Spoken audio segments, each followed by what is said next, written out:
Good afternoon, everyone, and thank you very much for joining us today.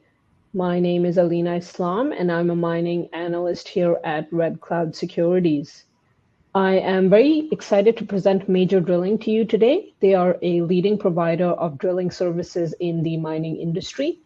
And to give you an overview of the company, as well as potentially discuss its outlook for fiscal 2026, we have with us Ian Ross, CFO of the company. Once the presentation is over, we will conclude with a Q&A session. So please put your questions into the chat box and we'll get through as many as we can at the end. Before we get started, I do need to mention the fine print. For Major Drilling, there may be some forward-looking statements made on this webinar. Please read the cautionary note on page 2 of the Major Drilling corporate presentation located on the company's website. For Red Cloud Securities, I would highlight that this webinar is for information purposes only and should not be considered a solicitation to purchase or sell securities or a recommendation to buy or sell securities. We note that this webinar does not take into account the particular situation or needs of individual investors. Participants should rely on their own investigations and seek their own professional advice before investment. Please see our most recent research located on our website for Major Drilling specific disclosures. And with that, I'll hand it over to you, Ian. Please take it away. Thanks, Alina, and welcome everyone. Appreciate you joining in here to learn a bit more about Major Drilling. So really, what we are here to offer is, and why would you invest in Major Drilling, is a opportunity to play the mining space a little differently. And it's we consider it a low risk exposure, a derivative, if you will, of the mining industry. And really we give you exposure to multiple commodities, multiple customers, and multiple geographies. We've got a very healthy balance sheet. We have lots of different drilling services that can be kind of done at different aspects of the mining cycle and mine life that we'll take you through. And really, we provide an upside opportunity with where we think things are going. And I'll get into that towards the end. But the macro environment right now is very positive for the mining industry, and in particular the drilling industry, as we think there's a big need for drilling upcoming. So when I talk about our diversification and what we offer, really the bulk of what we do is for gold and copper. And that's all the way through history. Gold is probably the most drilled for commodity in the world. It's very small. It's hard to identify in the ground. So you need a lot of drilling to prove out reserves. And then copper, we've really seen an increase lately, as there are lots of documented opinions on supply gaps coming. And so we've really seen our copper drilling take a few notches up here over the last couple of years. We also give exposure to iron ore. We have operations in Australia and Brazil. And then the remaining commodities are what we call kind of flavor of the day. And so we give you exposure to all those. There's usually silver, nickel, cobalt. Those are kind of mainstreams. In the past, we've had uranium. We're not drilling much for uranium right now. Lithium has been hot and cold. Not much lithium going on right now, but 2 years ago there was a lot. Because for us, our drills are all, it doesn't matter what drill we use or the commodity it is, our drills can drill for anything. We drill rock. That's what we say. So whatever the customer is looking for, it doesn't matter. They will pay us to drill a hole in the ground and extract core that we hand over to them. And that's how we get paid. And so the type of commodity doesn't really matter to us. It's just really a function of what's going on in the markets and where the customers are spending the money on drilling. And in terms of our customers, we give a lot of stability in that customer base, as right now 92% of our work is with seniors and intermediates. And that's really important for us because that gives us a nice base. The junior market is another big piece of the drilling industry, but right now it's been pretty slow going with the financings. And so our revenues are holding on steady right now. We're generating a lot of good cash flow, and that's all driven by seniors without much junior activity right now. So in terms of our customer base, and it's really important because these folks drill year round, and their programs do go up and down based on where commodity prices are. But we know a Rio Tinto or a BHP or Barrick are going to drill every year. So it's important for us to have those relationships. And in order to work for these top seniors, you need to have a drilling company that can meet all of their standards. And I should say this industry is highly fragmented. There's lots of smaller players in it with 2 or 3 drills, family owned and operated. So for us, in order to differentiate ourselves, we really focus on high quality, specialized drilling work, stuff that's challenging with barriers to entry and well respected by the seniors and with our safety standards. And that's, in order to drill for Rio Tinto, our internal safety standards are mirrored off of theirs. And that's really important because they won't allow any type of drilling operator onto their site. You have to meet their standards. And so that's what's allowing us right now to generate revenue with these top seniors is our standards and our equipment and our abilities. And so that's really important for us to get away from the junior market because it gives us that stability.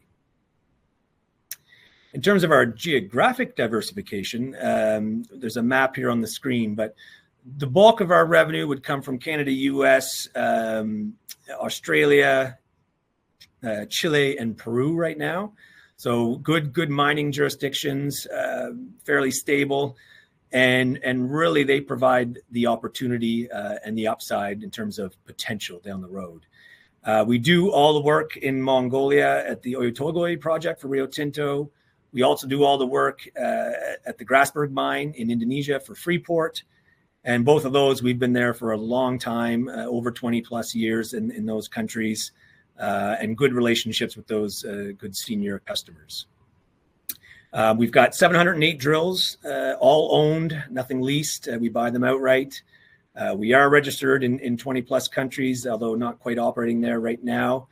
And the other probably interesting factor of this map, you'll see there's not much presence in Africa or any of the stands or Russia. We really try and keep it in stable, safe jurisdictions and with good senior mining customers. I mentioned that the healthy balance sheet. By far, this is a very important aspect of our business. Because of the cyclicality and ups and downs, we are very conservative with the balance sheet.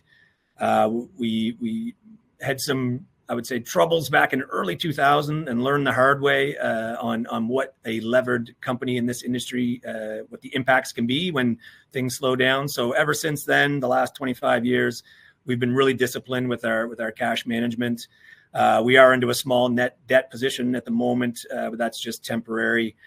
We did a big acquisition in November and drained our cash position. We had over 100 million net cash prior to that acquisition. So we keep it very, very tight, and we aren't looking to labor the company. And what that does is it allows us to invest in our inventory, invest in our fleets so that we're ready to go when the customers call. And that's a big competitive advantage, as there are some cash-strapped companies in this industry. There are some smaller players that just don't have the capacity to ramp up if needed. And I mentioned some of of our other competitors have higher debt levels than would be ideal for this type of industry. So they can't react as quickly. They can't borrow more money if things do ramp up. So we're in a very good position with our balance sheet. Now, I mentioned we offer drilling services throughout kind of all aspects of a mine life. Right now, we are spending the bulk of our work in those categories 3 through 6, I would say, where it's really mine services work. And it's definition drilling to add resources. It's underground drilling, both kind of percussive production type drilling and exploration, but that exploration is really tied to the operating mine itself. We do some grade control. So lots of work around in existing mines. And that's why 92% of our work is kind of coming from those seniors, because they're in operating mines right now. They don't do a lot of greenfield exploration. So those early stage of a mine life, that 1 and 2 area, right now is very slow for us. It's 8% of our revenue.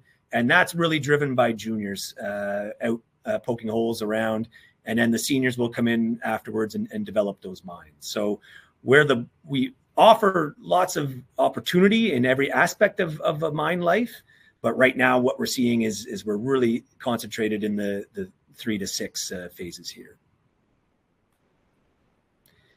So as I mentioned, our senior customer base is really important because, like I say, they give you that stability, that consistency in your revenue stream. But this year, what gives us a lot of optimism for the future and the upcoming calendar year and beyond is that they've come out with their exploration budgets, and on average, they're over 20% up.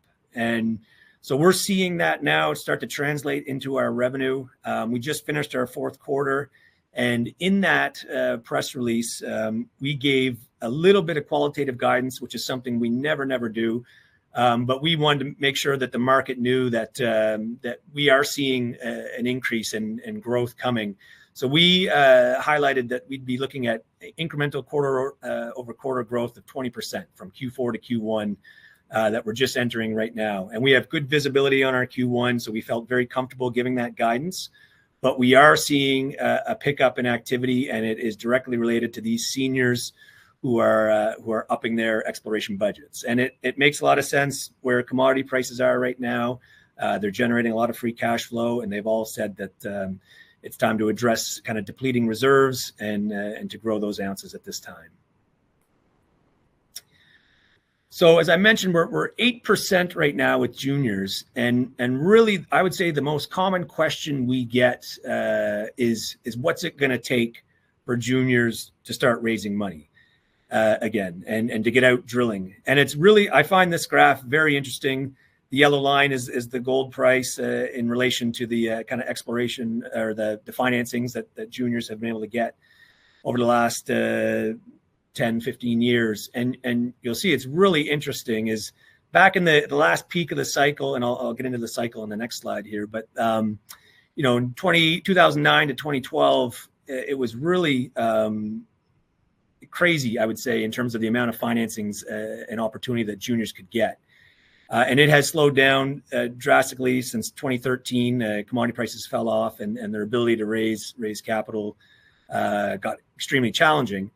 But now what you're seeing is a huge disconnect between the gold price and the financings that are getting done. And that's what I was saying. We're getting a lot of questions right now in terms of what's it going to take, and we don't really have a good answer for that, to be honest. We're as surprised as others that kind of things haven't opened up right now. It's a time where you've got a very favorable gold price, and that a lot of the seniors don't do that greenfield exploration. So what we are seeing is them making small investments into the juniors and to help fund their exploration programs. So that's a trend, and we did see that in the last cycle. And then what we're hopeful for is that this year the markets kind of open up and those financings increase, as that is a huge opportunity for us and the industry if it does come. We don't need it to grow our business, as I mentioned, because the seniors are already up and doing expanded programs. But it's a nice add-on and really helps kind of soak up capacity in the market when the juniors are active. So as I mentioned, I do want to touch on the cycles, and this graph here highlights where things have gone over the last 20 years. And the blue bars are the global exploration dollars spent, and the red line is our revenue. And you can see for the most part, it tracks along with it. It has disconnected in the last few years, and I'll get into that in a minute. But if we were to back up this graph all the way to 1998, you would have had 6 or 7 years of low exploration dollars being spent. And then in 2003 and 2004, the gold price started to take off, and it went from $200 to $400. And we started to see the gold players increase their exploration budgets. We started to see juniors get access to capital, as you saw on that last slide. And then in 2006, the base metal players came to the table. China was growing. You had big copper demand. And so we were off to the races. And really, things, except for the financial crisis that interrupted things, we had a good run of year-over-year growth on the exploration budgets. culminating in 2012 with $21 billion spent on exploration. Then 2013 came and commodity prices fell off a cliff and everything kind of slowed down. And we've been in this kind of depressed exploration cycle for the last, call it 10 years. We did have an uptick coming out of COVID, but it didn't last very long. And while their budgets are elevated, it's nowhere near where we were in 2012. And we're only halfway, especially if you discount for inflation. We're not even halfway of where we were in 2012. So for us, when we look at it, we look at the opportunity. We see a good runway ahead of potential, because reserves during that whole down cycle from 2013 on, mining companies have continued to mine and deplete reserves. I mentioned the copper shortage that's looming out there. Gold reserves are down. And so it's really an environment that has potential to take off here for the drilling industry. I would say I'd note that the disconnect between our revenue and the exploration spends we've seen in the last couple of years is that with the balance sheet we had when we entered 2013, we had net cash on hand, and that allowed us to maintain our infrastructure, maintain our fleet, maintain our inventory levels all throughout the kind of challenging times. So when activity levels did pick up in 2021 and 2022, we were able to come out of the gates very fast and answer the calls. And we're still in that shape right now. If there were to be another uptick, we've got the capacity and able to answer the calls. And that's a big strategic advantage for us that we have, and why that balance sheet is really helpful. And that is pure evidence on the screen right here as to the market share we are able to get by being ready. So the final piece of the opportunity is the operational leverage that we provide. And right now we are at 43% utilization on a max of 75%. And then why it's a max of 75 is that we always have drills moving around. We have drills being rebuilt or in the shop. We have some drills that are on seasonal programs, and it doesn't make sense for us to move them back and forth. So we'll never have all of our drills turning at once. And I think the highest in our history utilization rate we ever achieved was 78%. So we always say 75%. So we're 43 on 75 right now. And really what happens as each drill and the utilization picks up, that's where we start to get pricing power. And so the graph below, you'll see ties our utilization with our gross margins. And as we get into that 50% range and into the 60% utilization rate, that's when we really start to see our margins take off. As when everyone's busy, it really helps the pricing. And right now, I would say where the industry is we're right at the crossroads. I think there's enough activity to keep people busy, and it wouldn't take much of an uptick to really stretch in the capacity. And that's where we come in with drills ready to go. We've got inventory ready to go. We've got a G&A structure that is in place. We don't need to add to it. So whenever those drills do go out and our utilization picks up, all of that incremental revenue and margin flows directly to the bottom line, to our EBITDA line.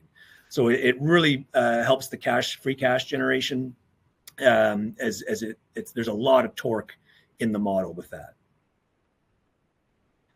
The other thing we're kind of interested in the future is the technology side. And really the drilling industry itself is quite archaic. There hasn't been a lot of advancements in terms of the drills themselves, in terms of the technologies used in the drilling process. It's very standard over the last number of years.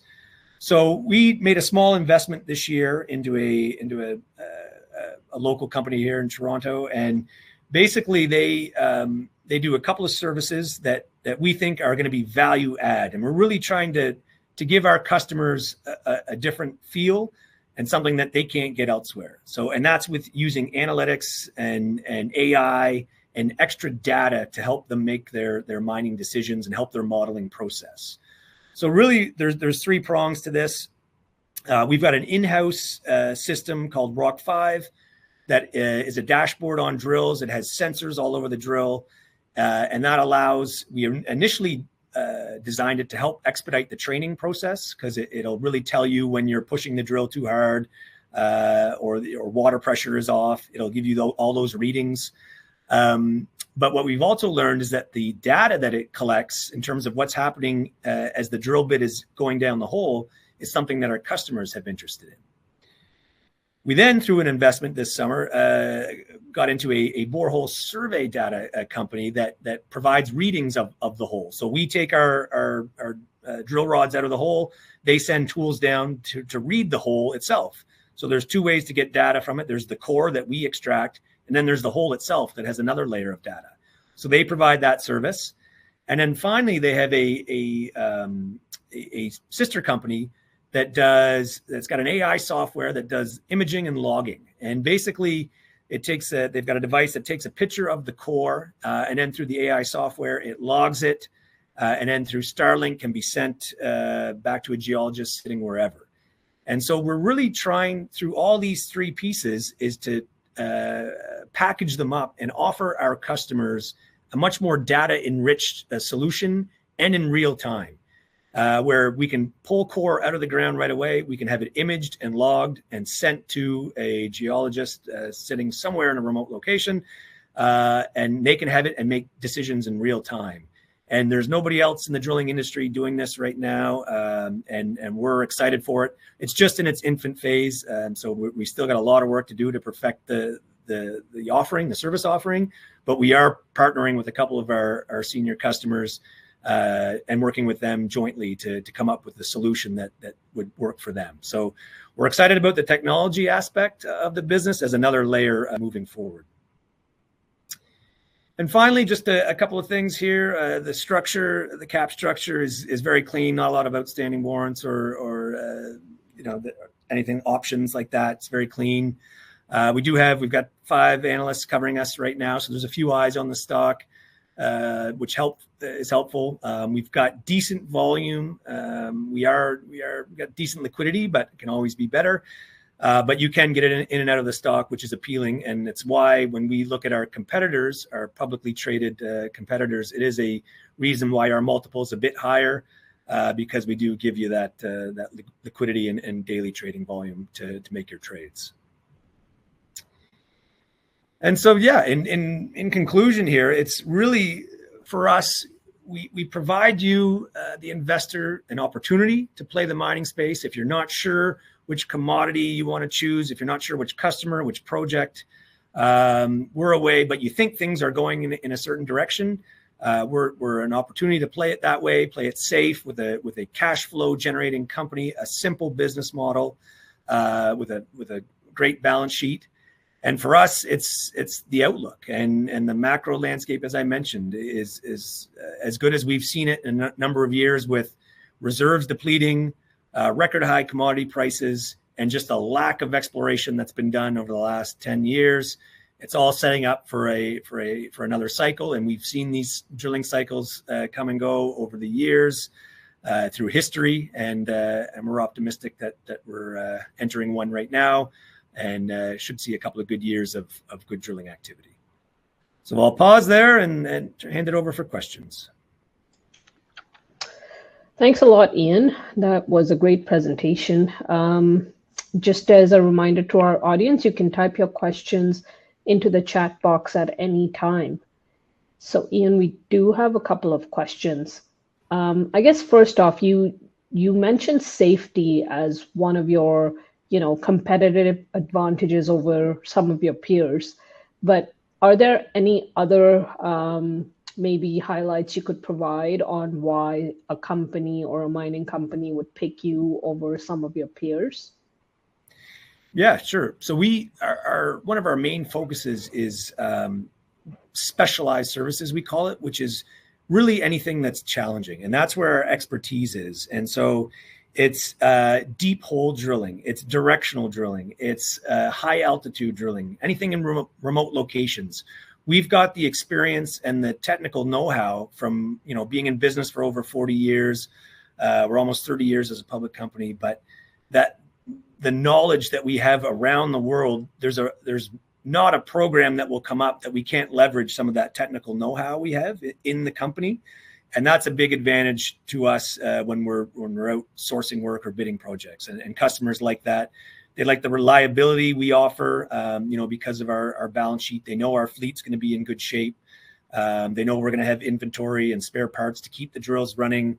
We don't miss a lot of shifts, and we have the technical ability to complete their drill programs on time and on budget. And that's the other differentiator we offer. Okay. So on the back of the Explomin acquisition, I guess, what are some of the criteria that you look at when you're thinking about acquiring another drilling services company or diversifying into another country? Yeah, in terms of our acquisition targets, it's very simple. And as I mentioned, it's a highly fragmented industry, and there's lots of players out there, private players. So for us, when we're looking at companies, it needs to be a specialized company. They need to be a high-end service provider. We're not looking for more just rigs. We've got a lot of those. So yeah, you have to be a specialized service operator. You have to have contracts in hand with senior customer base and good relationships. That's two. You have to have good management teams and good people, because that's really, this industry is a lot about the people. And so when we're looking, we're like I said, we're not looking just to buy rigs.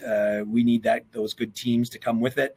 And the last thing is that we need to come at a valuation that makes sense for us. And those are the sticking points in a lot of the negotiations. Our last two deals have been roughly at 4 times EBITDA.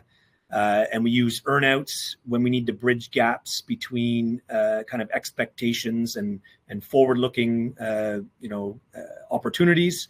Where if they tell us that they can grow their business, exponentially, then we're happy to share in that with them via an earnout, but we don't pay that to them up front. So that's how we kind of look at opportunities. And then in terms of geographic expansion, always looking, and we have 2 criteria to enter a new country. It's either one, it's through an acquisition, as I just mentioned. And Explomin gave us that. We were not in Peru, and we wanted to go in and in a big way and get the best operator in Peru, which is what Explomin was. And the other way we enter a new geography is on the backs of one of our senior customers. And so we won't enter into a geography with some drills and a sign on the door just saying open for business. We need to go in with a contract in hand, and it needs to be a senior customer with a significant program to make it worth our while with some significant upside. And that's how we evaluate geographies. Okay, thanks for that. Just touching on your utilization rate, are there any levers you can pull to increase that, or is it just purely a function of activity? We do have the ability to move rigs around, which could help, where we take from a geography that's got low utilization to one where we're almost maxed out. We can move them. The challenge with that right now is that it does take anywhere from 6 months or longer to ship a rig.